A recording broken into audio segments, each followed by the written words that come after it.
പ്രതിപക്ഷ ഐക്യനിര ഉയർത്തി ഡൽഹിയിൽ കേരളത്തിന്റെ കേന്ദ്ര വിരുദ്ധ സമരം. ഐക്യദാർഢ്യവുമായി കേജ്രിവാളും ഭഗവത് മാനും. DMK മന്ത്രി പളനിവേൽ ത്യാഗരാജനും ഫറൂഖ് അബ്ദുള്ളയും പങ്കെടുത്തു. കേരള ഹൌസിൽ മുഖ്യമന്ത്രിയെ സന്ദർശിച്ച് ലീഗ് MP അബ്ദുൽ വഹാബ്.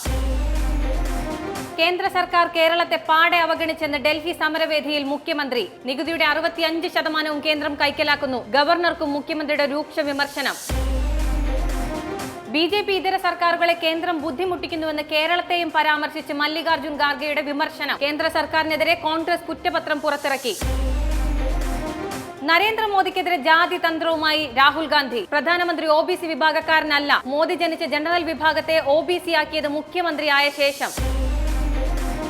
ലോക്സഭാ തെരഞ്ഞെടുപ്പിൽ ഒരു മുഴം മുന്നേ BJP. തെരഞ്ഞെടുപ്പ് ഒരുക്കങ്ങൾക്ക് തുടക്കം. പാലക്കാട് NDA തെരഞ്ഞെടുപ്പ് കമ്മിറ്റി ഓഫീസ് തുറന്നു. തൃശൂരും പാലക്കാടും അടക്കം 6 മണ്ഡലങ്ങളിൽ വിജയപ്രതീക്ഷയെന്ന് നേതൃത്വം.